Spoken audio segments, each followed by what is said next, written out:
E até um dia eu estava estudando e vi que aqui no Rio de Janeiro tinha um congresso sobre espiritualidade.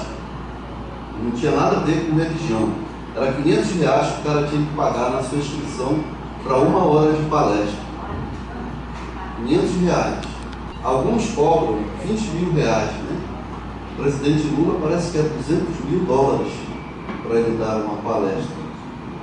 E a gente está de graça, um filho de Deus, mas não sabemos aproveitar para fazer a diferença. Sabe por quê, queridos? Porque a gente só quer olhar para o outro, só quer esperar do outro e não quer ser usado por Deus. Eu me lembro no início da minha conversão, na época foi pela Adonai, e as pessoas oravam e eu via caindo. Né? Eles diziam, vem orar, vem orar. Não vou não. Pode orar que eu seguro, meu ministério é do aparo, né? Ora que eu aparo, ora que eu aparo. E ficava parando as pessoas. E aí Deus foi trabalhando e mudou bastante a nossa vida. Eu quero falar para você nessa manhã a respeito de andar segundo o Espírito, de andar em Espírito. Gálatas 5:25 nos diz: se estamos em Espírito, andemos em Espírito. Romanos 8:1 nos diz: se nós estamos em Cristo, não vamos andar segundo a carne, mas segundo o Espírito. Não é andar no Espírito, é segundo o Espírito. Aí muita gente fala a respeito de Jesus sobre a salvação, mas na realidade Jesus tem duas posições interessantes que a gente precisa entender: a pessoa de Jesus e os ensinamentos de Jesus. A pessoa de Jesus, ela nos dá a salvação, é grátis. Diga comigo: a pessoa de Jesus te dá a salvação. Os ensinos de Jesus me abençoam. O problema é que a gente só foca na pessoa de Jesus. Os ensinamentos de Jesus a gente deixa um pouco de lado. Os ensinamentos de Jesus nos dão a qualidade de vida. Porque para viver os ensinamentos de Jesus, aí já tem que pagar um preço. É diferente de Jesus, da pessoa de Jesus. Eu não preciso pagar nada para ser salvo. Só preciso confessar que Ele é Senhor e Salvador da minha vida. É o que diz a Bíblia em Romanos 10, de 8 a 10, fala sobre isso. Ou João 1:12. Agora, para mim desfrutar das bênçãos de Jesus, aí já é diferente. Aí eu tenho que seguir os seus ensinamentos.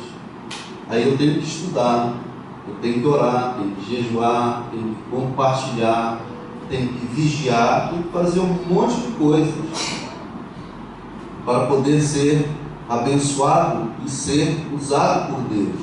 Porque não tem uma varinha mágica de São Salabrim, né, de bater e a coisa vai acontecer. Não existe isso. As coisas de Deus, elas são graduais. Ele poderia ter feito o mundo assim, mas Ele fez em 6 dias. E no 7º ele descansou. Aquele que sobe rápido, ele cai mais rápido ainda, porque a gravidade dá ajuda a ele cair. As coisas, elas vão acontecendo à medida que nós vamos nos esforçando, nós vamos conhecendo o Senhor. Então nessa manhã eu vou falar andar segundo o Espírito. À noite eu vou falar sobre intimidade. E amanhã eu falo sobre ativação do mover espiritual. Todos os três se juntar dá a mesma coisa, mas são etapas diferentes. Andar segundo o Espírito, eu queria embasar, porque isso traz como uma troca para nós, como uma recompensa. Daquilo que eu fizer, eu vou receber. Eu quero trabalhar com você nessa manhã no aspecto científico e no aspecto bíblico, para mostrar para vocês. Porque andar segundo o Espírito é porque eu tenho interesse em receber alguma coisa. Todos nós somos interesseiros, também? Todos nós estamos esperando alguma coisa. Servir a Jesus porque queremos a vida eterna. Alguns vêm para a igreja com medo, se não for para a igreja, Deus vai te castigar, vai para o inferno, vai assar, parece um churrasco, vai virar um churrasco lá, né? Então todos nós temos interesse. O próprio Deus tem interesse. Por isso que Ele amou o mundo de tal maneira que deu o seu Filho unigênito para que aquele que nele crê não pereça, mas tenha a vida eterna. Ele tem interesse em nos salvar. Então, em cima disso, nós temos duas leis que eu quero rapidamente compartilhar com você. Uma lei se chama a lei da recompensa. Diga comigo, lei da recompensa. No aspecto científico, há um filósofo, um cientista chamado Descartes, que ele instituiu a lei de causa e efeito. Tudo que nós fazemos tem uma causa. Todo efeito tem uma causa. E toda causa tem um efeito. Dá uma olhada para quem está do seu lado. Do jeito que você olhar, ele vai reagir. Se você olhar sorrindo, ele sorri se olhar. Ele vai ficar sério. É causa e efeito. Então, cientificamente isso é provado. Só que esse cidadão não estudou a Bíblia e não viu que já existia isso na Bíblia. Já existia na Bíblia isso. A Bíblia fala em Gálatas 6:7, tudo que eu plantar, vou colher, causa e efeito. Então o que nós estamos plantando aqui na terra, nós já estamos colhendo. E no futuro vai ser só sacramentar a nossa colheita final, de vida eterna ou morte eterna. Em Mateus também 12:37 nos diz: pelas tuas palavras serás condenado, e pelas tuas palavras serás justificado. É lei de causa e efeito. Em Salmos 42 nos diz que um abismo chama outro abismo. É causa e efeito. E Oséias 8:7 nos diz: quem planta vento, colhe tempestade ou tormenta. É causa e efeito. Então, de acordo com como eu estou andando, eu estou semeando e eu vou estar colhendo. É lei de causa e efeito. É lei bíblica. É lei de recompensa. É lei de recompensa. Ainda em Marcos 4:24, se não me engano, diz: olha, com a medida com que medirdes, vos medirão e ainda acrescentará mais. Ela vai mais longe ainda, né? É forte. Do jeito que eu julgo meu irmão, do jeito que eu olho para o meu irmão, aquilo que eu faço de bom, aquilo que eu faço de ruim para ele, eu vou receber. Eu vou receber. E o que está em Gênesis 12 também nos diz a respeito de Abraão: aqueles que te abençoarem serão abençoados, e aqueles que te amaldiçoarem serão amaldiçoados. É causa e efeito. O que eu faço, eu recebo. Daí a gente precisa entender, se nós andarmos segundo o Espírito, que andar segundo o padrão do reino de Deus, que o padrão do reino de Deus é o mesmo padrão do céu. Quando Deus criou todo o universo, depois criou a terra, ele fez a primeira colonização na terra, trouxe a sua presença através de Adão e de Eva, para que eles vivessem como se vivia no céu, para viver aqui na terra. A terra foi colonizada pela manifestação do que acontece na Nova Jerusalém, quando eu e você vamos para lá daqui a algumas horas. Mesmo? Daqui a algumas horas. Sei lá quantas horas vai ser. 1000 horas, 10 mil, 20 mil, 500 mil, 1 milhão de horas. Mas nós vamos para lá. Então esse era o fundamento para viver a cultura do céu e a cultura do reino de Deus. Daí nós sermos santos, amém? Amém. Nós somos santos porque somos separados para viver de uma forma diferente e para fazer a diferença. E andar segundo o Espírito é andar no padrão do reino de Deus, é ser sal da terra e luz do mundo. O sal, na Bíblia, ele representa muita coisa. O sal, Deus fez uma aliança com Davi, uma aliança de sal, que segura, que dá vida. Se você for estudar sobre o sal, só quem não pode comer sal é quem é hipertenso. Mas uma comida sem sal, você já provou para ver como é que é? É ruim demais, não é não? Só aquela sopa de hospital que não tem jeito que a gente tem que comer. Mas o sal, ele dá gosto à vida. O sal, ele preserva a vida. O sal faz com que as plantas cresçam, porque o sal é adubo. E a Bíblia mesmo fala: tendes vós sal em vós mesmo? Se não tem, para que vai servir? Não serve para nada. Então nós precisamos andar segundo o Espírito. E um dos aspectos importantes em andar segundo o Espírito é para dar gosto à vida das pessoas. É para dar gosto à vida das pessoas. Porque eu sou o sal da terra, você é o sal da terra. Porque Jesus está em mim, Jesus está em você. Então as portas do inferno não podem prevalecer contra nós. Mas na prática o que a gente observa, que nós como cristãos de um modo geral não estamos dando gosto à vida das pessoas. Porque se todos vissem que a nossa vida verdadeiramente é cheia do Espírito e que nós fazemos a diferença, todos queriam ser cristãos. Não para ter o status de cristão, mas porque vejam que há alguma coisa diferente em nós.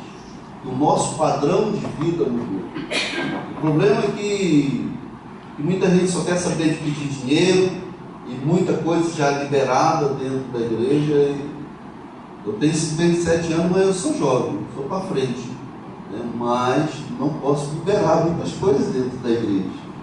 Quer dizer, por aí está a moda agora que você pode beber, você pode fumar, você pode ficar. Só que vai ficar mesmo. Jesus vai vir e vai ficar, né? Não tem essa não. Mas tudo isso daí é passageiro, porque lá no céu é o novo corpo, é o corpo glorioso. Sim, mas ainda está aqui, tem que perseverar até o fim. E ser luz do mundo é para trazer a claridade, trazer à tona o conhecimento para as pessoas. E aí é onde está uma das grandes falhas nossas como cristão, que nós não sabemos evangelizar as pessoas. Nós falamos: ó, Jesus fez isso, Paulo fez isso. E hoje?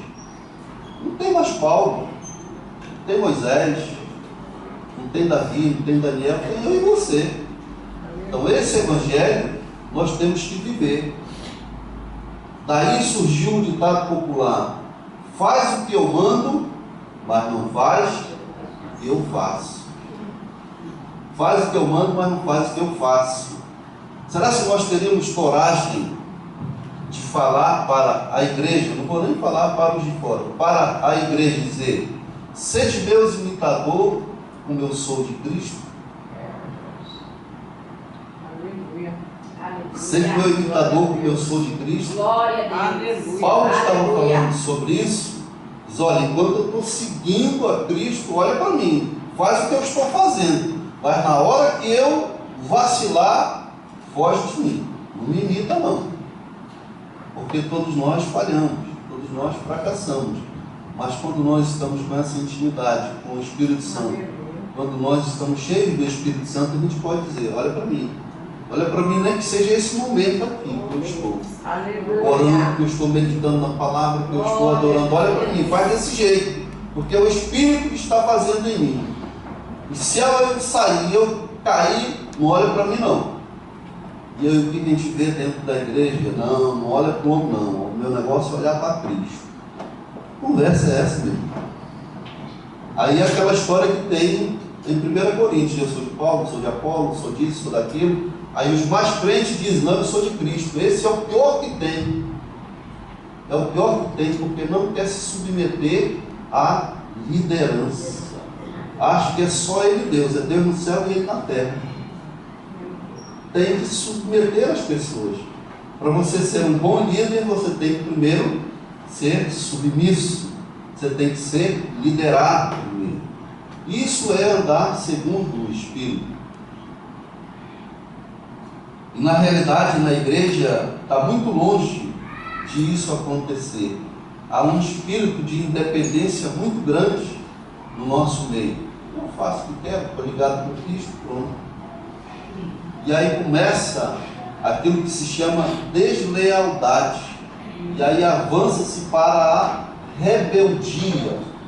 E por isso começa a ter a divisão. Aí as coisas não conseguem fluir. Deus não consegue agir. Você ora, jejua, e não vê quase nada acontecendo. Por quê? Porque que há insubmissão, há rebeldia, há independência das pessoas. Não querem seguir a visão da igreja, a visão do seu líder, do pastor, do diácono, do presbítero, do líder do departamento, não querem seguir. E daí há uma divisão espiritual que ninguém consegue perceber. Só quando você para e vai orar e vai buscar o entendimento, você vê que cada um está seguindo o seu caminho. Da igreja dentro da igreja. Igreja dentro da igreja. Ah, meu departamento é melhor. Não, meu departamento é melhor. O meu faz isso, o outro faz aquilo. Aí como é que nós podemos ganhar as pessoas para Cristo? Se nós não estamos andando segundo o Espírito. Não adianta orar, não adianta jejuar, não, isso é trabalho de bobo, meu irmão. Eu tenho que andar segundo o Espírito. Porque se ele está em mim, eu tenho que refletir isso na prática. O que a Bíblia fala na igreja primitiva? O que eles pediram? Senhor, nos dá ousadia para anunciar a tua palavra e tu continuas cooperando conosco com os sinais, as maravilhas e os milagres. O Evangelho não é conversa fiada, é um negócio prático, porque na hora que eu viver isso, as coisas vão acontecer naturalmente. Elas vão acontecer naturalmente. Então nós, como igreja, precisamos primeiro nos despojar do Egito que ainda está em nós. Até onde a gente estava brincando, né? Dizer, nós saímos do Egito, saímos do mundo, mas o mundo não saiu da nossa cabeça. O Egito não saiu da nossa cabeça, porque não estamos andando ainda segundo o Espírito, porque não somos cheios completamente do Espírito. Somos cheios em determinados momentos, determinadas ocasiões, em um culto. E vou provar para você isso daí. Judeu, dificilmente você vai encontrar algum pobre. Dificilmente você vai conseguir convencê-lo para mudar de religião. Dificilmente. Por quê? Eles têm uma cabeça feita, têm uma cabeça formada, têm uma cabeça bem rígida. Não é que eles sejam tampados, é porque eles são super inteligentes. A diferença dos judeus para os americanos, para nós, é muito grande. Pelo seguinte, um aspecto importante que a gente precisa começar a entender, e aí você vai ver o que é andar segundo o Espírito. Começa comigo, começa em casa, depois vem para a igreja, depois vai para o mundo. Se não acontecer isso, é só conversa fiada. É conversa para boi dormir. Boi não dorme com conversa. Os americanos, eles foram influenciados pelos europeus. Cultura bacana, cheia da grana. O Brasil recebeu a maior influência dos africanos. Quebrado. Tudo quebrado. Muito terreiro, muita banda, muita idolatria, da vez de Portugal também. E os judeus, eles receberam a influência, a cultura dos seus heróis. Pensa bem comigo, para você entender, sendo bem didático, para você entender. Depois a gente vai orar. Você pode orar depois que você entender. Quando eu e você, os mais antigos, não sei se acontece aqui no Rio, ia dormir, os pais cantavam uma música bem antiga. Dorme, menino, que eu tenho que fazer, blá, blá, blá, blá, senão o boi da cara preta vai vir, vai te pegar, blá, blá, blá, blá. Não é mais ou menos isso? Tinha uma casinha, era uma casinha pobre, que não tinha porta, não tinha janela, esse negócio só de miséria, só de desgraça. Meu irmão, eu cresci ouvindo isso. E aí balançando na rede, ou balançando no braço, né? Ou você fazia alguma coisa meia peraltice, aí pegava uma surra, engole o choro. Engole o choro, senão tu vai pegar mais taca. E se vinha chegando alguém, então, engole o choro, não vou olhar com o rosto. Meu amigo, a pessoa vai crescendo com isso, aí vem para a igreja, está lá o louvorzão, a adoração, quebrantando o cara. Foi. Tem problema na alma. Tem problema na alma. Foi marcado. vão para a igreja. Se não for para a igreja, Deus vai te castigar. Um tempo desse, eu estava conversando com uma irmã, o menino dela era bem peralta, ela chegava lá com ele, dava um beliscão, senta aqui. Amigo, a hora que esse rapaz crescer e ficar o dono do nariz, você acha que ele vai vir para a igreja? Nunca, nunca. Aí eu estava assistindo uma palestra com a irmã sobre família, e ela dizendo, olha, você tem que pegar a vara da correção. Aí você explica porque você está batendo no menino e depois tu manda ele ler a Bíblia. Nunca! Ele pode ler enquanto ele estiver ali comendo arroz e feijão da família. Mas virou adolescente, ele já vai criando asa. Ficou jovem, eu nem sabia. Deus de castigo. Eu tenho um colega de trabalho, engenheiro agrônomo e advogado, capixaba, 12 irmãos, e quando criança eles tinham que deitar sobre o crucifixo do Cristo, estar lá no crucifixo. Todo dia tinha que deitar lá em cima e rezar e beijar o crucifixo. Hoje em dia, ele aceita Deus, mas você falar de Jesus, que conversa é essa, rapaz? De Jesus? Isso foi um homem que veio ali, eu fui calçar sapato com uns 12 anos. O que ele passou, eu passei também. Porque ficou marcado pela obrigação que ele tinha que fazer. Não aceita Jesus. Entende, sabe que ele foi um grande líder, aceita Deus como Criador do universo, mas Jesus não. Porque na sua infância foi marcado.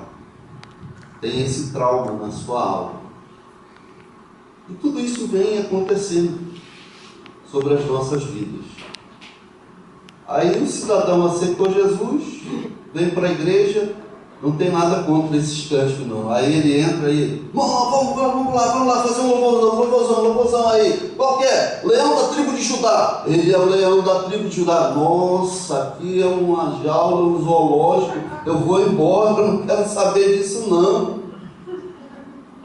O novo convertido chegou, o cara aceitou Jesus, o que é isso? Eu vi com um sapato, o leão. Ou então pega outra música, né? Toma tua espada, toma o teu escudo. Meu amigo, é guerra, estou fora dessa. Então são algumas coisas que vão acontecendo na nossa vida. Não tem nada contra essa música que a gente canta, bacana. Mas para você entender, captar bem a mensagem da questão da cultura, da formação, da nossa formação. Por isso que o apóstolo Paulo diz em Romanos 12:2: não vos conformeis com este mundo, mas transformai-vos pela renovação do vosso entendimento, para que possais experimentar qual é a boa, agradável e perfeita vontade de Deus. E aí a gente cresceu com tudo isso. E aí quando alguém vai contar uma história para nós, ou você vai ouvir algum programa de televisão, olha lá, o governo está roubando, olha lá, o governo está roubando, fulano lá, matou tal, aquele lá, deixou a mulher, só desgraça. Você cresce só ouvindo desgraça. Sempre quando a gente ministrar para casais, a gente pergunta: se você tiver uma filha, será que ela vai dizer que quer ter um pai, um marido igual ao pai? Se tiver um filho, será que vai querer ter uma esposa igual à mãe? Você se conhecendo, você casaria com você mesmo? Aí o gaiato gritou de lá: tu é doido, né? Só eu me conheço. Você nem ele se suporta e quer que os outros o suportem, né? Daí ter o ditado popular: somos imperfeitos e queremos que os outros sejam perfeitos. A diferença para os judeus é que eles cresceram ouvindo a história dos seus heróis. Cresceram ouvindo a história dos seus heróis. Diga comigo: os judeus cresceram ouvindo a história dos seus heróis. Hoje, se a gente for contar a história de algum herói nosso, quem será? Romário, Neymar, Pelé, Garrincha,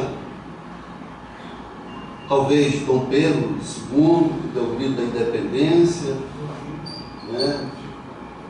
Sei lá, tem mais para isso. São essas coisas que a gente E se for nos americanos, eles têm os heróis deles. Eles falam dos heróis deles. A gente acaba indo só no modismo, né? Aí você vai para o cantor aí, diante do trono, aí quem está no auge hoje é o Thales Roberto, né? Pressão, pressão, pressão, né? Bacana, teve lá em Porto Velho. Mas os judeus, o menino ia dormir, isso já ia, eu estou enfeitando o negócio para você entender bem, né? O menino ia dormir e dizia, pai, eu quero ouvir uma história. O menino